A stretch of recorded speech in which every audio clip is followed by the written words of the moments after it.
Welcome back. We're doing a little bus maintenance today. We have some oil cooler lines that are leaking on this thing and are got pretty rusty in some sections, so we're going to replace this before we have a problem down the road. Now, these snap into the radiator.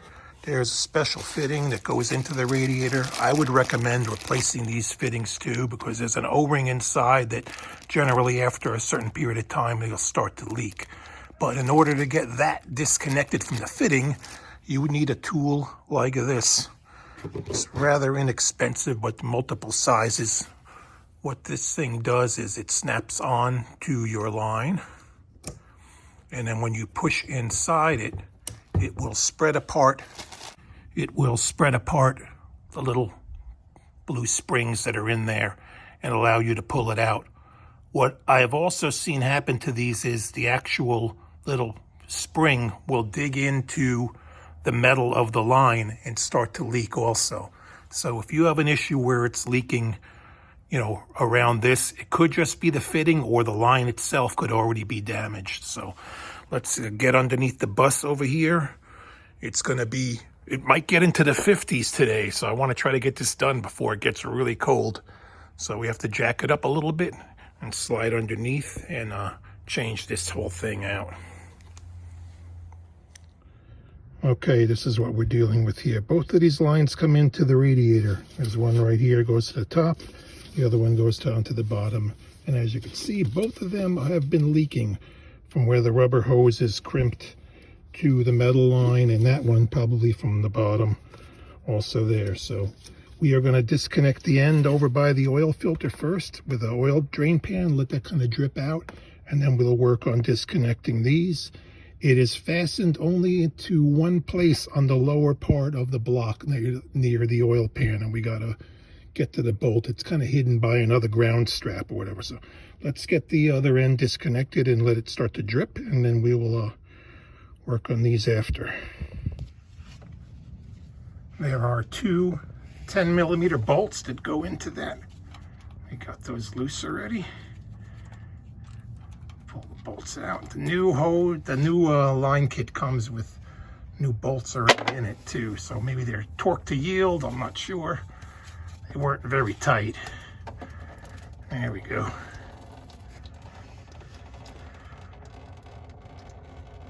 Everything that's in the line and in the cooler will drip out now. And we'll work on that little mounting tab that's right back over there. I might be able to pop these out and just leave that bracket in place. There's that electrical line that runs like right in front of it, so I've got to reposition myself and see if we could get that undone. All right, in the front here, this wire, there's a stud that attaches onto. You could pull that off, and the bracket now is bolted on. Got to figure out what size nut that is. Pull that off and we could pull the whole bracket off. You could see how rusty this line is. So eventually it would fail on you on the side of the road in the dark with nowhere to find any help. So do it when you can. Figure out what size that is. I'm going to guess by my finger, maybe a 13 or a 14 deep socket. Let me go find out if my guess is right.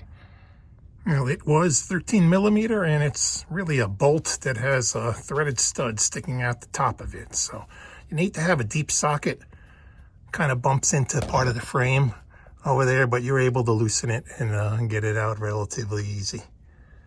Now that that's loose, we'll work on the ends on the radiator.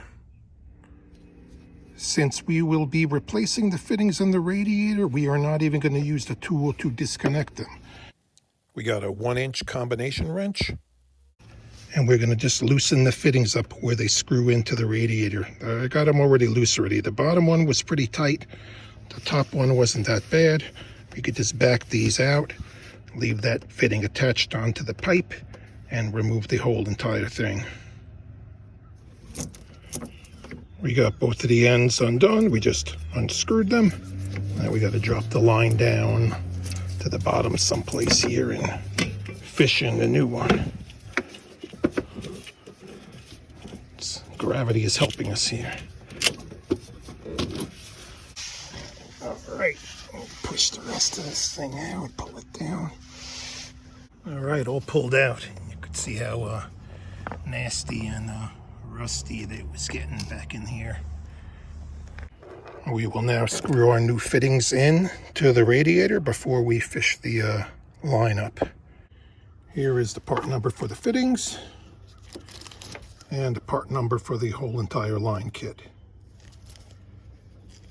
Genuine GM parts, and they're actually not too expensive too, so buy the best if you can. Before I feed the line back into the car, I cover up the open ends with some plastic and a little bit of tape. This way when you're pushing it around, you're not getting junk in there or damaging the end of it. So the line's going to get pushed back up in the same spot that it came out of. It's kind of like tight to the frame rail over there. We'll push it back up in place. Okay, we got the line fished up in place. The bolts are just loosely tightened right now. The gasket surface was cleaned up a little bit. There's a new gasket already on it and new bolts that came with this one. We got the bolt in there just snug right now, and then we're gonna work on our lines up there now. They're fished through the right way. They're not touching anything, and we're gonna clip them into the radiator now.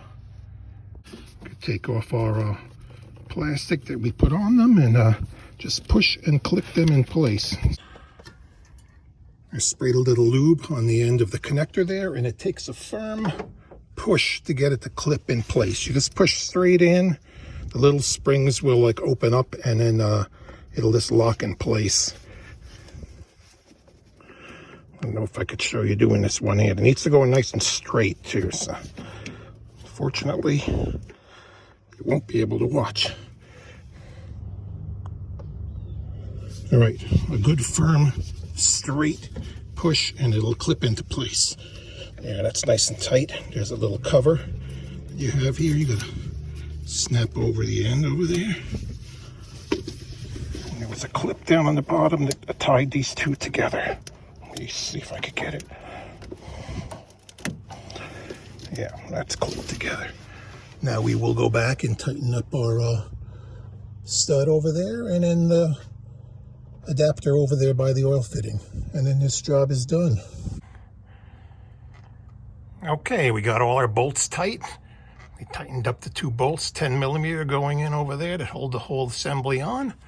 We got some oil to clean up. We're gonna start it up, and then we'll check our oil because it's gonna be a little bit low after this, and top it up. If this video helped you, do me a favor, hit the like button and consider subscribing also. That would help me out a lot. Thank you so much. Bye-bye.